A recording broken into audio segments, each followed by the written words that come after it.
ಇನ್ನೇನು ಎಕ್ಸಾಮಿನೇಷನ್ ಹತ್ರ ಬಂತು ಅನ್ಬೇಕಾದ್ರೆ ಪೋಷಕರು ಈ ರೀತಿ ಮಾತನಾಡೋದನ್ನ ನಾವು ಕೇಳೇ ಇರ್ತೀವಿ. ಸಾಮಾನ್ಯವಾಗಿ ಪೋಷಕರು ಹೇಳ್ತಾ ಇರ್ತಾರೆ, ನಮ್ಮ ಮಕ್ಕಳು ಚೆನ್ನಾಗೇನೋ ಎಕ್ಸಾಮ್‌ಗೆ ಪ್ರಿಪೇರ್ ಆಗ್ತಾ ಇದ್ದಾರೆ. ಆದ್ರೆ ಅವ್ರಿಗೆ ಪರೀಕ್ಷೆ ಅಂದ್ರೆ ತುಂಬಾ ಭಯ. ಆದ ಕಾರಣ ಅವರು ಉತ್ತಮ ಅಂಕಗಳನ್ನ ಗಳಿಸ್ಲಿಕ್ಕೆ ಸಾಧ್ಯ ಆಗ್ತಾ ಇಲ್ಲ ಅಂತ ಹೇಳೋದನ್ನ ಕೇಳಿರ್ತೀವಿ. ಆದ್ರೆ ಇದೇ ವಿದ್ಯಾರ್ಥಿಗಳು ಕೆಲವೊಂದು ಸಬ್ಜೆಕ್ಟ್ಸ್ ಅಲ್ಲಿ ತುಂಬಾ ಚೆನ್ನಾಗಿ ಸ್ಕೋರ್ ಮಾಡಿರ್ತಾರೆ. ಆದ್ರೆ ಕೆಲವೊಂದು ಸಬ್ಜೆಕ್ಟ್ಸ್ ಅಲ್ಲಿ ಅವರ ಸ್ಕೋರಿಂಗ್ ಚೆನ್ನಾಗಿರೋದಿಲ್ಲ. ಅಂದ್ರೆ ತುಂಬಾ ಕಡಿಮೆ ಅಂಕಗಳನ್ನ ಪಡೆದಿರ್ತಾರೆ. ಹಾಗಾದ್ರೆ ಇಲ್ಲಿ ವಿದ್ಯಾರ್ಥಿಗಳಿಗೆ ಇರೋದು ಪರೀಕ್ಷಾ ಭಯನಾ ಅಥವಾ ಬೇರೆ ಯಾವ್ದಾದ್ರೂ ಭಯ ಇದೆಯಾ? ಇವತ್ತಿನ ವಿಡಿಯೋದಲ್ಲಿ ನಾವು ತಿಳಿದುಕೊಳ್ಳೋಣ. ಹಾಗಾಗಿ ವಿಡಿಯೋನ ಎಲ್ಲೂ ಸ್ಕಿಪ್ ಮಾಡದೆ ಕೊನೆವರೆಗೂನು ನೋಡಿ. ಎಲ್ರಿಗೂ ನಮಸ್ಕಾರ. ನೋಡಿ, ವಿದ್ಯಾರ್ಥಿಗಳಿಗೆ ಪರೀಕ್ಷಾ ಭಯ ಇದ್ದಾಗ್ಲೂ ಕೂಡ ಕೆಲವೊಂದು ಸಬ್ಜೆಕ್ಟ್ ಅಲ್ಲಿ ತುಂಬಾ ಚೆನ್ನಾಗಿ ಸ್ಕೋರ್ ಮಾಡ್ತಾರೆ. ಕೆಲವೊಂದು ಸಬ್ಜೆಕ್ಟ್ ಅಲ್ಲಿ ತುಂಬಾ ಕಡಿಮೆ ಅಂಕಗಳನ್ನ ಪಡ್ಕೊಂಡಿರ್ತಾರೆ. ಹಾಗಿದ್ರೆ ಅವ್ರಿಗೆ ಇರೋಂಥದ್ದು ಎಕ್ಸಾಮಿನೇಷನ್ ಭಯನಾ ಅಥವಾ ಬೇರೆ ಯಾವ್ದಾದ್ರೂ ಭಯ ಇದೆಯಾ? ಇದನ್ನ ನಾವು ಮೊದಲು ಅರ್ಥ ಮಾಡ್ಕೋಬೇಕು. ಎಕ್ಸಾಮಿನೇಷನ್ ಭಯ ಇದ್ರೆ ಅವ್ರಿಗೆ ಯಾವುದೇ ಸಬ್ಜೆಕ್ಟ್ ಅಲ್ಲೂ ಉತ್ತಮ ಅಂಕಗಳು ಬರೋದಕ್ಕೆ ಸಾಧ್ಯನೇ ಇಲ್ಲ.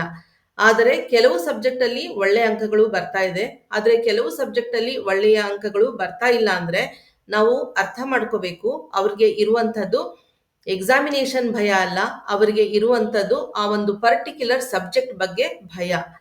ಹಾಗಾಗಿ ವಿದ್ಯಾರ್ಥಿಗಳಿಗೆ ಯಾವ ಸಬ್ಜೆಕ್ಟ್ ತುಂಬಾ ಸುಲಭ ಆಗಿರುತ್ತೆ, ಯಾವ ಸಬ್ಜೆಕ್ಟ್ ಅವ್ರಿಗೆ ತುಂಬಾ ಚೆನ್ನಾಗಿ ಅರ್ಥ ಆಗಿರುತ್ತೆ, ಅಂತ ಸಬ್ಜೆಕ್ಟ್ ಪರೀಕ್ಷೆಯ ಬಗ್ಗೆ ಅವ್ರಿಗೆ ಭಯ ಇರೋದಿಲ್ಲ. ಹಾಗಾಗಿ ಆ ಸಬ್ಜೆಕ್ಟ್ ಅಲ್ಲಿ ಅವರು ತುಂಬಾ ಚೆನ್ನಾಗಿ ಸ್ಕೋರ್ ಮಾಡಿರ್ತಾರೆ.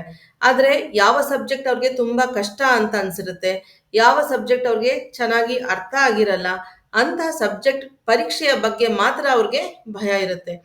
ಹಾಗಾಗಿ ಶಿಕ್ಷಕರು ಮತ್ತು ಪೋಷಕರು ಇದನ್ನು ನಾವು ತುಂಬಾ ಚೆನ್ನಾಗಿ ಅರ್ಥ ಮಾಡ್ಕೋಬೇಕು. ವಿದ್ಯಾರ್ಥಿಗಳ ಸಬ್ಜೆಕ್ಟ್ ಭಯವನ್ನ ಹೋಗಲಾಡಿಸದೇನೆ ನಾವು ಪರೀಕ್ಷಾ ಭಯವನ್ನ ಹೋಗಲಾಡಿಸೋದಕ್ಕೆ ಸಾಧ್ಯ ಇಲ್ಲ ಅನ್ನೋದನ್ನ ನಾವು ಅರ್ಥ ಮಾಡ್ಕೋಬೇಕಾಗತ್ತೆ. ಹಾಗಾದ್ರೆ ವಿದ್ಯಾರ್ಥಿಗಳಿಗೆ ಒಂದು ಸಬ್ಜೆಕ್ಟ್ ಬಗ್ಗೆ ಭಯ ಹುಟ್ಟೋದಕ್ಕೆ ಕಾರಣಗಳೇನು ಅನ್ನೋದನ್ನ ನಾವು ತಿಳಿದುಕೊಳ್ಳೋಣ. ಹಾಗೇನೆ ಅದಕ್ಕೆ ಪರಿಹಾರ ಏನು ಅನ್ನೋದನ್ನ ಕೂಡ ನಾನು ಈ ವಿಡಿಯೋದಲ್ಲಿ ನಿಮ್ಗೆ ಕೊಡ್ತೀನಿ. ಹಾಗಾಗಿ ವಿಡಿಯೋನ ಎಲ್ಲೂ ಸ್ಕಿಪ್ ಮಾಡಬೇಡಿ, ಕೊನೆವರೆಗೂ ನೋಡಿ. ತುಂಬಾ ಇಂಪಾರ್ಟೆಂಟ್ ವಿಡಿಯೋ ಇದಾಗಿರುತ್ತೆ. ಯಾಕಂದ್ರೆ ಎಕ್ಸಾಮಿನೇಷನ್ ಹತ್ರ ಬರ್ತಾ ಇದೆ.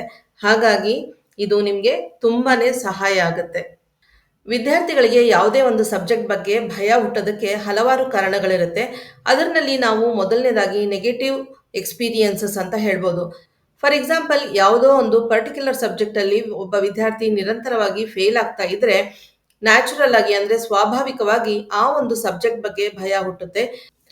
ಯಾಕೆಂದ್ರೆ ಈ ರೀತಿ ಫೇಲ್ ಆದಾಗ ಆ ವಿದ್ಯಾರ್ಥಿಯ ಪೋಷಕರಾಗಲಿ ಶಿಕ್ಷಕರಾಗಲಿ ಒಂದು ನೆಗೆಟಿವ್ ಕಮೆಂಟ್ ಕೊಟ್ಟಿರಬಹುದು, ಅಥವಾ ಆ ವಿದ್ಯಾರ್ಥಿಯನ್ನ ಅವಹೇಳನ ಮಾಡಿರಬಹುದು. ಆ ವಿಷಯಕ್ಕೆ ಸಂಬಂಧಿಸಿದಂತೆ ಆ ವಿದ್ಯಾರ್ಥಿಗೆ ಯಾವುದೋ ಒಂದು ರೀತಿಯಾದಂತಹ ಅಹಿತಕರ ಅನುಭವ ಆಗಿರ್ಬೋದು. ಈ ಎಲ್ಲಾ ಕಾರಣಗಳಿಂದ ಏನಾಗುತ್ತೆ, ಆ ವಿದ್ಯಾರ್ಥಿಗೆ ಆ ಸಬ್ಜೆಕ್ಟ್ ಅಂದ್ರೆ ಇಷ್ಟ ಆಗೋದಿಲ್ಲ. ಹಾಗಾಗಿ ಕ್ರಮೇಣ ಆ ಸಬ್ಜೆಕ್ಟ್ ಇಷ್ಟ ಆಗದೆ ಇದ್ದಾಗ ಕಷ್ಟ ಆಗುತ್ತೆ. ಹಾಗೆ ಕ್ರಮೇಣ ಆ ಸಬ್ಜೆಕ್ಟ್ ಬಗ್ಗೆ ಭಯ ಕೂಡ ಪ್ರಾರಂಭ ಆಗುತ್ತೆ. ಎರಡನೇದಾಗಿ, ಶಿಕ್ಷಕರು ಮತ್ತು ಪೋಷಕರು ವಿದ್ಯಾರ್ಥಿಗಳ ಬಗ್ಗೆ ತುಂಬಾ ಹೈ ಎಕ್ಸ್ಪೆಕ್ಟೇಷನ್ ಇಟ್ಕೊಂಡಿರುವಂತದ್ದು. ಸಾಮಾನ್ಯವಾಗಿ ಈ ಅಂಶವನ್ನ ನಾವು ಗಮನಿಸ್ತಾನೆ ಇರ್ತೀವಿ. ಪೋಷಕರಾಗಲಿ ಶಿಕ್ಷಕರಾಗಲಿ ಹೇಳ್ತಾ ಇರ್ಬೋದು, ನೋಡು, ನೀನು ಮ್ಯಾಥ್ ಮತ್ತೆ ಸೈನ್ಸ್ ಅಲ್ಲಿ ಉತ್ತಮ ಅಂಕಗಳನ್ನ ಗಳಿಸಿದ್ರೆ ಮಾತ್ರ ನಿನ್ಗೆ ಒಳ್ಳೆಯ ಕಾಲೇಜಲ್ಲಿ ಸೀಟ್ ಸಿಗುತ್ತೆ, ಇಲ್ಲ ಅಂದ್ರೆ ನಿನ್ಗೆ ಒಳ್ಳೆಯ ಕಾಲೇಜಲ್ಲಿ ಸೀಟ್ ಸಿಗೋದಿಲ್ಲ. ನೀನು ಫ್ಯೂಚರ್ ಚೆನ್ನಾಗಿರ್ಬೇಕು ಅಂದ್ರೆ ನೀನು ಮ್ಯಾಥಮೆಟಿಕ್ಸ್ ಮತ್ತೆ ಸೈನ್ಸ್ ಅಲ್ಲಿ ಒಳ್ಳೆ ಮಾರ್ಕ್ಸ್ ಅನ್ನ ಪಡ್ಕೋಬೇಕು. ಹೀಗೆ ಯಾವುದೋ ಒಂದು ಸಬ್ಜೆಕ್ಟ್ ಬಗ್ಗೆ ತುಂಬಾ ಹೈ ಎಕ್ಸ್ಪೆಕ್ಟೇಷನ್ ಇಟ್ಕೊಂಡು ವಿದ್ಯಾರ್ಥಿಯನ್ನ ಪ್ರೆಷರ್ ಮಾಡಿದಾಗ ಏನಾಗುತ್ತೆ, ಆ ವಿದ್ಯಾರ್ಥಿಗೆ ಎಲ್ಲೋ ಒಂದು ರೀತಿ ಆ ಒಂದು ಸಬ್ಜೆಕ್ಟ್ ಬಗ್ಗೆ ಆತಂಕ ಉಂಟಾಗುತ್ತೆ. ನಾನು ಈ ಸಬ್ಜೆಕ್ಟ್ ಅಲ್ಲಿ ಕಡಿಮೆ ಅಂಕಗಳನ್ನ ತೆಗೆದುಕೊಂಡ್ರೆ ಯಾವ ರೀತಿ ನಾನು ಪೋಷಕರನ್ನ ಮತ್ತೆ ಶಿಕ್ಷಕರನ್ನ ನಾನು ಫೇಸ್ ಮಾಡುವಂಥದ್ದು, ಅವ್ರಿಗೆ ನಾನು ಯಾವ ರೀತಿ ಉತ್ತರ ಕೊಡೋದಕ್ಕಾಗತ್ತೆ, ಅವರು ನನ್ನ ಬಗ್ಗೆ ಯಾವ ರೀತಿ ಅಭಿಪ್ರಾಯವನ್ನ ಇಟ್ಕೊಳ್ತಾರೆ ನಾನು ಕಡಿಮೆ ಮಾರ್ಕ್ಸ್ ತೆಗೆದ್ರೆ. ಈ ರೀತಿಯಾದಂತಹ ಆಲೋಚನೆಗಳು ವಿದ್ಯಾರ್ಥಿಯ ಮನಸ್ಸಿನಲ್ಲಿ ಮೂಡಿದಾಗ ಸ್ವಾಭಾವಿಕವಾಗಿ ಆತನಲ್ಲಿ ಆ ಸಬ್ಜೆಕ್ಟ್ ಬಗ್ಗೆ ಭಯ ಉಂಟಾಗುತ್ತೆ. ಅದು ಪರೀಕ್ಷಾ ಭಯ ಕೂಡ ಆಗಿ ಪರಿವರ್ತನೆ ಆಗೋದನ್ನ ನಾವು ನೋಡ್ತೀವಿ. ಇನ್ನು ಮೂರನೇದಾಗಿ, ಲರ್ನಿಂಗ್ ಡಿಸಬಿಲಿಟಿ ಇರ್ಬೋದು. ಅಂದ್ರೆ ವಿದ್ಯಾರ್ಥಿಗೆ ಯಾವುದೋ ಒಂದು ವಿಷಯವನ್ನ ಕಲೀಲಿಕ್ಕೆ ತುಂಬಾನೇ ಕಷ್ಟ ಆಗ್ತಾ ಇರುತ್ತೆ. ಅಂತಹ ಸಮಯದಲ್ಲಿ ವಿದ್ಯಾರ್ಥಿಗೆ ಶಿಕ್ಷಕರು ಮತ್ತು ಪೋಷಕರು ತುಂಬಾ ಸಪೋರ್ಟಿವ್ ಆಗಿ ಇರ್ಬೇಕಾಗುತ್ತೆ, ಸಹಾಯ ಮಾಡ್ಬೇಕಾಗುತ್ತೆ. ಆದರೆ ವಿದ್ಯಾರ್ಥಿಯ ಪರಿಸ್ಥಿತಿಯನ್ನ ಅರ್ಥ ಮಾಡಿಕೊಳ್ಳದೆ ಶಿಕ್ಷಕರು ಮತ್ತು ಪೋಷಕರು ಆತನನ್ನ ನಿಂದಿಸಿದಾಗ ಆತನಿಗೆ ಎಲ್ಲೋ ಒಂದು ರೀತಿಯಾದಂತಹ ಕೀಳರಿಮೆ ಉಂಟಾಗುತ್ತೆ. ಈ ಸಬ್ಜೆಕ್ಟು ನನಗೆ ಓದಲಿಕ್ಕೆ ಸಾಧ್ಯನೇ ಇಲ್ಲ, ನನ್ನ ತರಗತಿನಲ್ಲಿ ಎಲ್ಲ ವಿದ್ಯಾರ್ಥಿಗಳು ಈ ಸಬ್ಜೆಕ್ಟ್ ಅನ್ನ ಕಲಿತಾ ಇದ್ದಾರೆ. ಆದ್ರೆ ನನಗೆ ಮಾತ್ರ ಈ ಸಬ್ಜೆಕ್ಟ್ ಕಲೀಲಿಕ್ಕೆ ಸಾಧ್ಯ ಆಗ್ತಾ ಇಲ್ಲ ಅಂತ ಎಲ್ಲೋ ಒಂದು ರೀತಿಯಾದಂತಹ ಕೀಳರಿಮೆ ಉಂಟಾಗುತ್ತೆ. ಈ ಕೀಳರಿಮೆಯಿಂದ ಆತನಿಗೆ ಸಬ್ಜೆಕ್ಟ್ ತುಂಬಾ ಕಷ್ಟ ಅಂತ ಅನ್ಸುತ್ತೆ. ಸಬ್ಜೆಕ್ಟ್ ತುಂಬಾ ಕಷ್ಟ ಅಂತ ಅನಿಸಿದಾಗ ಸಬ್ಜೆಕ್ಟ್ ಬಗ್ಗೆ ತುಂಬಾನೇ ಭಯ ಉಂಟಾಗುತ್ತೆ. ಈ ಸಬ್ಜೆಕ್ಟ್ ಬಗ್ಗೆ ಇರುವಂತಹ ಭಯ ಆತನಲ್ಲಿ ಪರೀಕ್ಷಾ ಭಯವನ್ನ ಕೂಡ ಉಂಟು ಮಾಡುತ್ತೆ. ಇನ್ನು 4ನೇದು ಟೀಚಿಂಗ್ ಸ್ಟೈಲ್ ಅಥವಾ ಟೀಚಿಂಗ್ ಮೆಥಡಾಲಜಿ ಅಂತ ಕೂಡ ನಾವು ಹೇಳ್ತೀವಿ. ಅಂದ್ರೆ ಕೆಲವೊಂದು ವಿಷಯಗಳನ್ನ ಬೋಧನೆ ಮಾಡಬೇಕಾದ್ರೆ ಪರ್ಟಿಕ್ಯುಲರ್ ಟೀಚಿಂಗ್ ಮೆಥಡಾಲಜಿ ಇರುತ್ತೆ. ಆ ಮೆಥಡ್ ಅಲ್ಲಿ ಪಾಠ ಮಾಡಿದಾಗ ಮಾತ್ರ ಆ ಒಂದು ವಿಷಯ ತುಂಬಾ ಪರಿಣಾಮಕಾರಿಯಾಗಿ ಬೋಧನೆ ಮಾಡೋದಕ್ಕೆ ಸಾಧ್ಯ ಆಗುತ್ತೆ. ತುಂಬಾ ಆಸಕ್ತಿದಾಯಕವಾಗಿ ಬೋಧನೆ ಮಾಡೋದಕ್ಕೆ ಸಾಧ್ಯ ಆಗುತ್ತೆ. ಆದರೆ ಕೆಲವೊಮ್ಮೆ ಶಿಕ್ಷಕರಿಗೆ ಯಾವ ವಿಷಯವನ್ನ ಯಾವ ಒಂದು ಮೆಥಡ್ ಅಲ್ಲಿ ಟೀಚ್ ಮಾಡಿದ್ರೆ ಅದನ್ನ ನಾವು ಆಸಕ್ತಿದಾಯಕವಾಗಿ ಬೋಧನೆ ಮಾಡಬೇಕು ಅನ್ನೋದು ಅವ್ರಿಗೆ ಗೊತ್ತಿರೋದಿಲ್ಲ. ಫಾರ್ ಎಕ್ಸಾಂಪಲ್ ಸೈನ್ಸ್ ಟೀಚ್ ಮಾಡಬೇಕಾದ್ರೆ ಕನ್ನಡ ಯಾವ ರೀತಿ ಟೀಚ್ ಮಾಡ್ತೀವಿ ಆ ಮೆಥಡ್ ಅನ್ನ ನಾವು ಸೈನ್ಸ್ ಅಲ್ಲಿ ಏನಾದರೂ ಫಾಲೋ ಮಾಡಿದ್ದೆ ಆದ್ರೆ ಆ ಸೈನ್ಸ್ ಸಬ್ಜೆಕ್ಟ್ ಅನ್ನ ನಾವು ಪರಿಣಾಮಕಾರಿಯಾಗಿ ಬೋಧನೆ ಮಾಡೋದಕ್ಕೆ ಸಾಧ್ಯ ಆಗಲ್ಲ. ಆಸಕ್ತಿದಾಯಕವಾಗಿ ಬೋಧನೆ ಮಾಡೋದಕ್ಕೆ ಸಾಧ್ಯ ಆಗಲ್ಲ. ವಿದ್ಯಾರ್ಥಿಗಳಿಗೆ ಆ ಸಬ್ಜೆಕ್ಟ್ ಬಗ್ಗೆ ಯಾವುದೇ ರೀತಿಯಾದಂತಹ ಆಸಕ್ತಿ ಉಂಟಾಗಲ್ಲ. ಬದಲಾಗಿ ಆ ಸಬ್ಜೆಕ್ಟ್ ತುಂಬಾನೇ ಕಷ್ಟಕರ ಅಂತ ಅನ್ಸುತ್ತೆ. ಇನ್ನು 5ನೇದಾಗಿ ಹೇಳ್ಬೇಕಂದ್ರೆ ಲ್ಯಾಕ್ ಆಫ್ ಇಂಟ್ರೆಸ್ಟ್ ಅಂತ ನಾವು ಹೇಳ್ಬೋದು. ಅಂದ್ರೆ ವಿದ್ಯಾರ್ಥಿಗಳಿಗೆ ಯಾವುದೇ ಒಂದು ವಿಷಯದ ಬಗ್ಗೆ ಆಸಕ್ತಿ ಇಲ್ಲದೆ ಇದ್ದಾಗ ಆ ವಿಷಯ ನಮಗೆ ಯಾವುದೇ ರೀತಿಯಲ್ಲಿ ಉಪಯೋಗ ಇಲ್ಲ ಅಂತ ಅನಿಸಿದಾಗ ಅವ್ರಿಗೆ ಆ ಸಬ್ಜೆಕ್ಟ್ ಬಗ್ಗೆ ಆಸಕ್ತಿ ಹೊರಟೋಗ್ಬಿಡುತ್ತೆ. ಫಾರ್ ಎಕ್ಸಾಂಪಲ್ ಮ್ಯಾಥಮೆಟಿಕ್ಸ್ ಅಲ್ಲಿ ಆಲ್ಜಿಬ್ರಾ ಓದ್ಬೇಕಾದ್ರೆ ನಮಗೆ ಈ ಆಲ್ಜಿಬ್ರಾದಿಂದ ಏನು ಪ್ರಯೋಜನ, ಯಾಕೆ ನಾವು ಈ ಆಲ್ಜಿಬ್ರಾವನ್ನ ಓದಬೇಕು, ಇದು ನಮಗೆ ಯಾವುದೇ ರೀತಿಯಲ್ಲಿ ನಮ್ಮ ಜೀವನದಲ್ಲಿ ಉಪಯೋಗಕ್ಕೆ ಬರೋದಿಲ್ಲ ಅನ್ನುವಂತಹ ಒಂದು ಭಾವನೆ ಅವರ ಮನಸ್ಸಿನಲ್ಲಿ ಬಂದಾಗ ಆ ಸಬ್ಜೆಕ್ಟ್ ಬಗ್ಗೆ ಅವ್ರಿಗೆ ಆಸಕ್ತಿ ಹೋಗುತ್ತೆ. ಆಸಕ್ತಿ ಹೋದಾಗ ಏನಾಗುತ್ತೆ, ಆ ಸಬ್ಜೆಕ್ಟ್ ಅವರು ಗಮನವಿಟ್ಟು ಕೇಳೋದಿಲ್ಲ. ಇದರಿಂದ ಅವ್ರಿಗೆ ಆ ಸಬ್ಜೆಕ್ಟು ಕಷ್ಟ ಆಗತ್ತೆ. ಎಕ್ಸಾಮ್ ಹತ್ರ ಬರ್ತಾ ಇದ್ದಾಗೆ ಆ ಸಬ್ಜೆಕ್ಟ್ ಬಗ್ಗೆ ಅವ್ರಿಗೆ ಭಯ ಕೂಡ ಉಂಟಾಗುತ್ತೆ. ಇನ್ನು 6ನೇದಾಗಿ ಫಿಯರ್ ಆಫ್ ಫೇಲ್ಯೂರ್ ಅಂತ ಹೇಳ್ಬೋದು. ಅಂದ್ರೆ ವಿದ್ಯಾರ್ಥಿಗಳಿಗೆ ಯಾವುದೇ ಒಂದು ಸಬ್ಜೆಕ್ಟ್ ತುಂಬಾ ಕಷ್ಟ ಅಂತ ಅನಿಸಿದಾಗ ಅದರಲ್ಲಿರುವಂತಹ ಕೆಲವೊಂದು ಕಾನ್ಸೆಪ್ಟ್ಸ್ ಅರ್ಥ ಆಗದೆ ಇದ್ದಾಗ ಅವ್ರಿಗೆ ನಾನು ಈ ಸಬ್ಜೆಕ್ಟ್ ಅಲ್ಲಿ ಫೇಲ್ ಆಗ್ಬಿಡ್ತೀನಿ ಅನ್ನುವಂತ ಒಂದು ಭಯ ಕಾಡ್ತಾ ಇರುತ್ತೆ. ಅಕಸ್ಮಾತ್ ಈ ಸಬ್ಜೆಕ್ಟ್ ಅಲ್ಲಿ ನಾನು ಫೇಲ್ ಆಗ್ಬಿಟ್ರೆ ನನ್ನ ಪೋಷಕರಿಗೆ ನಾನು ಯಾವ ರೀತಿ ಉತ್ತರವನ್ನ ಕೊಡುವಂಥದ್ದು, ನನ್ನ ಶಿಕ್ಷಕರು ನನ್ನ ಬಗ್ಗೆ ಯಾವ ರೀತಿಯಾದಂತಹ ಅಭಿಪ್ರಾಯವನ್ನ ಇಟ್ಕೊಳ್ತಾರೆ, ಈ ರೀತಿಯಾದಂತಹ ಆಲೋಚನೆಗಳಿಂದಾಗಿ ಏನಾಗುತ್ತೆ, ಆ ಸಬ್ಜೆಕ್ಟ್ ಬಗ್ಗೆ ವಿದ್ಯಾರ್ಥಿಗೆ ಭಯ ಕಾಡೋದಕ್ಕೆ ಪ್ರಾರಂಭ ಆಗುತ್ತೆ.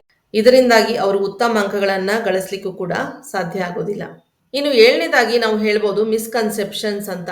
ಅಂದ್ರೆ ಒಬ್ಬ ವಿದ್ಯಾರ್ಥಿ ಯಾವುದೇ ಒಂದು ಸಬ್ಜೆಕ್ಟ್ ಅನ್ನ ಅಥವಾ ವಿಷಯವನ್ನ ಓದೋದ್ಕಿಂತ ಮುಂಚೆನೆ ಆ ಸಬ್ಜೆಕ್ಟ್ ಬಗ್ಗೆ ಒಂದು ರೀತಿಯಾದಂತಹ ಒಂದು ತಪ್ಪು ಪರಿಕಲ್ಪನೆಯನ್ನ ವಿದ್ಯಾರ್ಥಿಗಳ ಮನಸ್ಸಿನಲ್ಲಿ ಬಿತ್ತಲಾಗುತ್ತೆ. ಈ ಕೆಲಸವನ್ನ ಮಾಡಂಥವ್ರು ಪೇರೆಂಟ್ಸ್ ಆಗಿರ್ಬೋದು ಅಥವಾ ಟೀಚರ್ಸ್ ಆಗಿರ್ಬೋದು ಅಥವಾ ಫ್ರೆಂಡ್ಸ್ ಕೂಡ ಆಗಿರ್ಬೋದು. ಮೊದಲೇ ಅವ್ರಿಗೆ ಹೇಳ್ಬಿಡ್ತಾರೆ, ನೋಡು ಈ ಸಬ್ಜೆಕ್ಟ್ ತುಂಬಾ ಕಷ್ಟ, ತುಂಬಾ ಎಫರ್ಟ್ ಹಾಕಿ ಓದ್ಬೇಕು ಅಂತ. ಹಾಗಾಗಿ ಆ ವಿಷಯವನ್ನ ಓದೋದಕ್ಕಿಂತ ಮುಂಚೆನೆ ಆ ವಿದ್ಯಾರ್ಥಿಗೆ ಅದು ಕಷ್ಟ ಅಂತ ಮೈಂಡಲ್ಲಿ ಫಿಕ್ಸ್ ಆಗಿಬಿಟ್ಟಿರುತ್ತೆ. ಹಾಗಾಗಿ ಓದಬೇಕಾದ್ರೆ ಈ ಸಬ್ಜೆಕ್ಟ್ ತುಂಬಾ ಕಷ್ಟ, ಈ ಸಬ್ಜೆಕ್ಟ್ ತುಂಬಾ ಕಷ್ಟ ಅನ್ಕೊಂಡೇ ವಿದ್ಯಾರ್ಥಿ ಓದ್ತಾ ಇರ್ತಾರೆ. ಹಾಗಾಗಿ ಕೆಲವೊಮ್ಮೆ ಏನಾಗುತ್ತೆ, ಈ ಸಬ್ಜೆಕ್ಟ್ ತುಂಬಾ ಕಷ್ಟ ಅನ್ಕೊಂಡೇ ಆ ಸಬ್ಜೆಕ್ಟ್ ಅನ್ನ ಆಸಕ್ತಿಯಿಂದ ಓದಲಿಕ್ಕೆ ಸಾಧ್ಯ ಆಗೋದಿಲ್ಲ. ಇದರಿಂದ ಕೂಡ ಏನಾಗುತ್ತೆ, ಸಬ್ಜೆಕ್ಟ್ ಬಗ್ಗೆ ಆಸಕ್ತಿ ಇರೋದಿಲ್ಲ. ಆಸಕ್ತಿ ಇಲ್ಲದೆ ಇದ್ದಾಗ ಸಬ್ಜೆಕ್ಟ್ ಕಠಿಣ ಅಂತ ಅನ್ಸುತ್ತೆ. ಕಠಿಣ ಆದಾಗ ಭಯ ಆಗತ್ತೆ. ಭಯದಿಂದ ಕಡಿಮೆ ಅಂಕಗಳು ಬರುತ್ತೆ. ನೋಡಿ, ವಿದ್ಯಾರ್ಥಿಗಳು ಸಬ್ಜೆಕ್ಟ್ ಬಗ್ಗೆ ಭಯ ಪಡೋದಕ್ಕೆ ಇಷ್ಟೆಲ್ಲಾ ಕಾರಣಗಳು ಇರುತ್ತೆ. ಈಗ ಈ ಒಂದು ಸಮಸ್ಯೆಗೆ ಪರಿಹಾರ ಏನು, ಒಬ್ಬ ವಿದ್ಯಾರ್ಥಿಗೆ ಆ ಒಂದು ಸಬ್ಜೆಕ್ಟ್ ಭಯವನ್ನ ನಾವು ಯಾವ ರೀತಿ ಹೋಗಲಾಡಿಸಬಹುದು ಅನ್ನೋದನ್ನ ಈಗ ನೋಡೋಣ. ವಿದ್ಯಾರ್ಥಿಗಳಿಗೆ ಯಾವುದೇ ಒಂದು ಸಬ್ಜೆಕ್ಟ್ ಬಗ್ಗೆ ಭಯ ಇದೆ ಅಂತ ಗೊತ್ತಾದ ಬಳಿಕ ಶಿಕ್ಷಕರು ಮತ್ತು ಪೋಷಕರು ಏನ್ ಮಾಡಬೇಕು ಅಂತಂದ್ರೆ, ಮೊದಲನೇದಾಗಿ ವಿದ್ಯಾರ್ಥಿಗಳ ಒಂದು ಮೈಂಡ್ ಸೆಟ್ ಅನ್ನ ಚೇಂಜ್ ಮಾಡೋದಕ್ಕೆ ಪ್ರಯತ್ನ ಪಡಬೇಕು. ಅಂದ್ರೆ ವಿದ್ಯಾರ್ಥಿಗಳ ಮನಸ್ಸಿನಲ್ಲಿ ಈ ಒಂದು ಸಬ್ಜೆಕ್ಟ್ ತುಂಬಾ ಕಷ್ಟ, ನನಗೆ ಇದನ್ನ ಓದ್ಲಿಕ್ಕೆ ಸಾಧ್ಯನೇ ಇಲ್ಲ ಅನ್ನುವಂತ ಒಂದು ಮನೋಭಾವನೆ ಇರುತ್ತೆ. ಅದನ್ನ ಮೊದಲು ನಾವು ಬದಲಾಯಿಸಬೇಕು. ಯಾವ ರೀತಿ ಬದಲಾವಣೆ ಮಾಡಬೇಕು ಅಂತಂದ್ರೆ, ನೋಡಿ, ಯಾವುದೇ ಸಬ್ಜೆಕ್ಟ್ ತೆಗೆದುಕೊಂಡ್ರು ಎಲ್ಲವೂ ಕೂಡ ಅಲ್ಲಿ ಕಷ್ಟ ಇರೋದಿಲ್ಲ. ಕೆಲವೊಂದು ಸುಲಭವಾದಂತಹ ಅಂಶಗಳಿರುತ್ತೆ, ಸುಲಭವಾದಂತಹ ಕಾನ್ಸೆಪ್ಟ್ಸ್ ಇರುತ್ತೆ.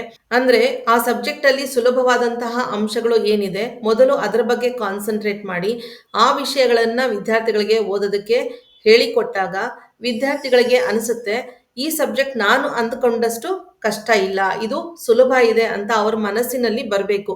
ಆ ರೀತಿಯಾಗಿ ಶಿಕ್ಷಕರು ಮತ್ತು ಪೋಷಕರು ಅವ್ರಿಗೆ ಸಪೋರ್ಟ್ ಮಾಡಬೇಕಾಗುತ್ತೆ. ಇಲ್ಲಿ ಇನ್ನೊಂದು ಮುಖ್ಯವಾದಂತಹ ಅಂಶವನ್ನ ಶಿಕ್ಷಕರು ಮತ್ತು ಪೋಷಕರು ಗಮನಿಸಲೇಬೇಕು.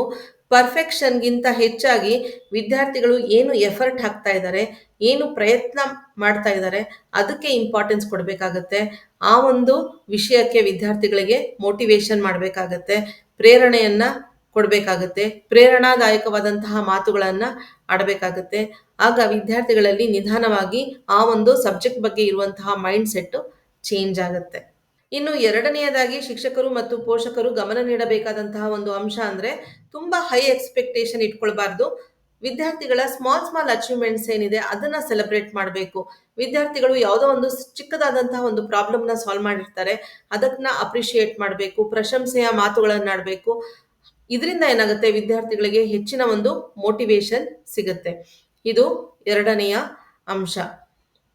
ಇನ್ನು ಮೂರನೇದಾಗಿ ಕೆಲವೊಮ್ಮೆ ವಿದ್ಯಾರ್ಥಿಗಳಿಗೆ ಕೆಲವೊಂದು ವಿಷಯಗಳನ್ನ ಓದಲಿಕ್ಕೆ ತುಂಬಾನೇ ಕಷ್ಟ ಆಗ್ತಾ ಇರುತ್ತೆ. ಅಂತ ಸಮಯದಲ್ಲಿ ಆ ವಿದ್ಯಾರ್ಥಿಗಳಿಗೆ ಬೇಕಾದಂತಹ ಅಗತ್ಯವಾದಂತಹ ಸೌಲಭ್ಯಗಳನ್ನ ಶಿಕ್ಷಕರಾಗಲಿ ಪೋಷಕರಾಗಲಿ ಒದಗಿಸಿಕೊಡ್ಬೇಕಾಗತ್ತೆ.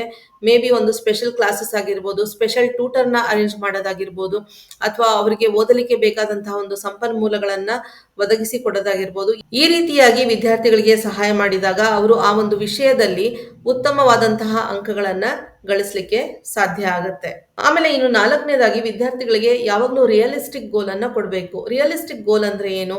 ವಿದ್ಯಾರ್ಥಿಗಳು ಅಚೀವ್ ಮಾಡ್ಲಿಕ್ಕೆ ಸಾಧ್ಯವಾಗುವಂತಹ ಒಂದು ಗುರಿಯನ್ನ ನಾವು ಕೊಡಬೇಕು.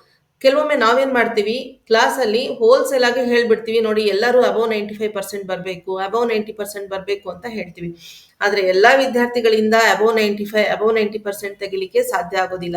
ಹಾಗಾಗಿ ಪ್ರತಿಯೊಬ್ಬ ವಿದ್ಯಾರ್ಥಿಗೂ ಕೂಡ ಒಂದು ರಿಯಲಿಸ್ಟಿಕ್ ಗೋಲ್ ಅನ್ನ ನಾವು ಕೊಡಬೇಕಾಗತ್ತೆ. ಆ ವಿದ್ಯಾರ್ಥಿಯ ಬುದ್ಧಿಮಟ್ಟದ ಆಧಾರದ ಮೇಲೆ, ಸಾಮರ್ಥ್ಯದ ಆಧಾರದ ಮೇಲೆ ಆ ವಿದ್ಯಾರ್ಥಿಗೆ ಒಂದು ರಿಯಲಿಸ್ಟಿಕ್ ಗೋಲ್ ಅನ್ನ ಕೊಡಬೇಕು. ಅಂದ್ರೆ ಆ ವಿದ್ಯಾರ್ಥಿ ಅಚೀವ್ ಮಾಡ್ಲಿಕ್ಕೆ ಸಾಧ್ಯವಾಗುವಂತಹ ಒಂದು ಗುರಿಯನ್ನ ಕೊಟ್ಟಾಗ, ಈ ಒಂದು ಸಣ್ಣ ಸಣ್ಣ ಗುರಿಗಳನ್ನ ವಿದ್ಯಾರ್ಥಿಗಳು ಅಚೀವ್ ಮಾಡಿದಾಗ ಅವ್ರಿಗೆ ಒಂದು ಆತ್ಮವಿಶ್ವಾಸ ಬೆಳೆಯುತ್ತೆ. ಇದರಿಂದ ಅವರು ಸಬ್ಜೆಕ್ಟ್ ಅಲ್ಲಿ ಇನ್ನೂ ಚೆನ್ನಾಗಿ ಪರ್ಫಾರ್ಮ್ ಮಾಡೋದಕ್ಕೆ ಸಾಧ್ಯ ಆಗುತ್ತೆ. ಆಮೇಲೆ ಕೊನೆಯದಾಗಿ ಶಿಕ್ಷಕರು ಮತ್ತು ಪೋಷಕರು ಈ ಒಂದು ಅಂಶದ ಬಗ್ಗೆ ತುಂಬಾನೇ ಗಮನ ಕೊಡಬೇಕಾಗತ್ತೆ. ಯಾವತ್ತೂ ಕೂಡ ವಿದ್ಯಾರ್ಥಿಗಳ ಬಗ್ಗೆ ಆಗ್ಲಿ, ನಿಮ್ಮ ಮಕ್ಕಳ ಬಗ್ಗೆ ಆಗ್ಲಿ ಜಡ್ಜ್ಮೆಂಟಲ್ ಆಗಬೇಡಿ.